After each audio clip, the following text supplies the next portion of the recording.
You know what it's like to have a record of 9-0? How about 12-0 or 15-0? Do you know how much pressure that is? Because every single person in the world that fights in your division wants to be the guy that cracks the 0. Trust me, they want it more than you want it. Every time you step foot in the cage, you better believe there's a new challenger trying to do this. And it's actually one of the most dramatic things in combat sports. Because people do and realize just how hard it is to go through somebody's career and not lose a single fight. There's only been a handful of fighters throughout history in multiple different combat sports that have gone undefeated.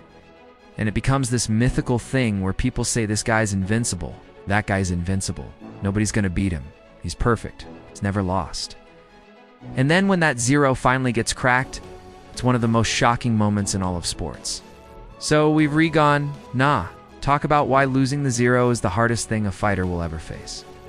This is our MMA news update. If you guys could just take a second, drop a like on the way down below for the YouTube algorithm. Guys, let's go ahead and get into this top 5. In at No. 5, we have Nate Diaz.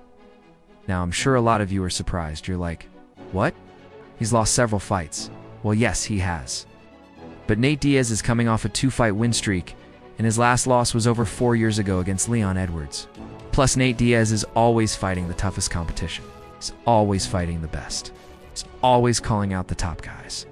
He doesn't duck anybody, doesn't turn down any challenge. He's a warrior, and it's because of that he still holds that mystique. People still think Nate Diaz is a badass. And honestly, he's probably one of the most exciting fighters to watch in the UFC today.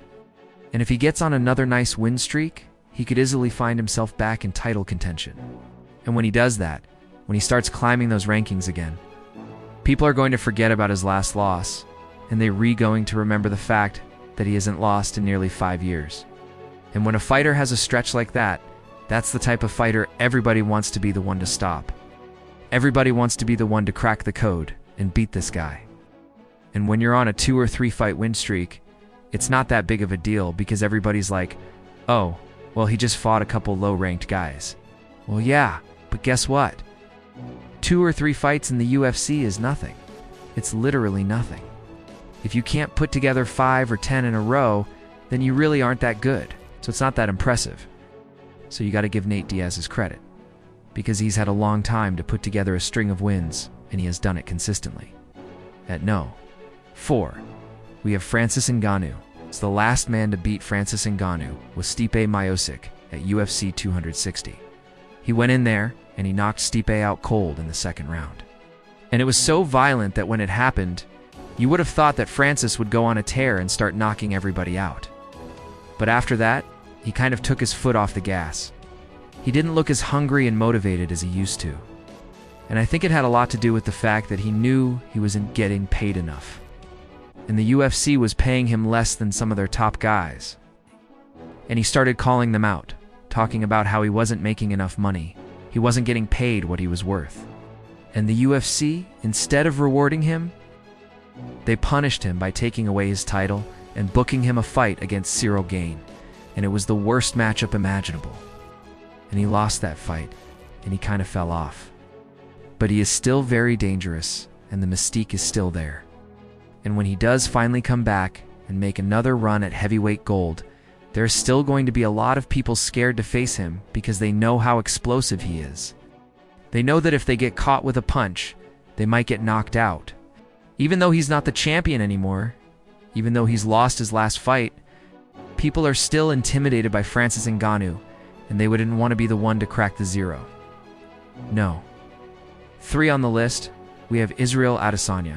When Israel Adesanya came into the UFC, he did something that hadn't been seen before. Came in and he just started talking smack. He was saying he was going to go undefeated just like Bruce Lee. He was going to go through every single middleweight in the UFC and not lose a single fight. When you hear it, you kind of laugh. You're like, okay, this guy's an idiot. But then he goes out and he starts winning. And after a while, you're like, damn, this guy might actually do it. He's on a tear. He's destroying everybody. He's calling out everybody. He's calling out legends. He's calling out multiple weight class champions. He's just trash talking everybody, and he's backing it up. And then once he gets the belt, it kind of changed. Like he started looking at guys and thinking, oh wait, I might actually lose here. Oh wait, this guy's actually tough. And that's when his losses started to pile up. But even still, he's so good, so entertaining to watch. He's so charismatic, and he's still a top contender in the middleweight division. So the next time he makes a run at the title, he's going to have another opportunity to cement himself as one of the greats. And when he gets there, he's going to have a target on his back bigger than anybody else. No, 2 on the list. We have Amanda Nunes. When Amanda Nunes first came to the UFC, she was just another flyweight. She wasn't any different than anybody else.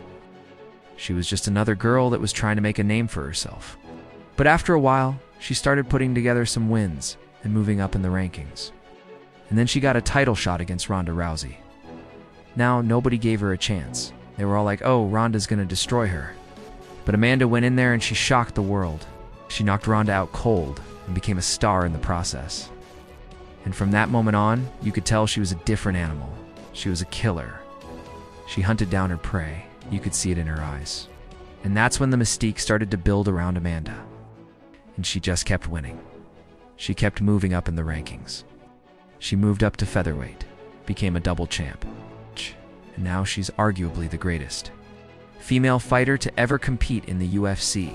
And if she wants to make another run at the featherweight title, the same thing is going to happen. Everybody is going to be like, who's that new challenger? Who's stepping up?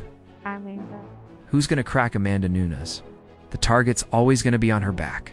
Honestly, that's what makes her so special. And no, 1 on the list, we have Floyd Mayweather. Back in the day, Floyd Mayweather was undefeated. He was 49-0. He was the pound-for-pound king of the world. He was making millions, if not tens of millions, every single fight. And then he decided to hang up his gloves. But a couple years later, he came back and he decided to fight Conor McGregor. And right away, we knew that this was going to be a special event. It wasn't because Floyd was undefeated or because Conor was the rising star in the UFC. It was because of the trash talking. It was because of the hatred between the two. They hated each other, and that's what made the event so great. And then at the end of the night, Floyd won the fight. He walked away with another $10 million, and then he hung up his gloves again. He retired again. But this time it was different. It wasn't because he wanted to retire. It was because he had to retire. Why? Because he got popped for domestic violence, went to jail. And when you go to jail, you can't fight anymore. He didn't lose a fight, but he lost everything. He lost his reputation, he lost his money, and he lost his career. Guys, that's it for this top 5. If you guys enjoyed this video, please drop a like on the way down below for the YouTube algorithm. I'll catch you guys in the next one.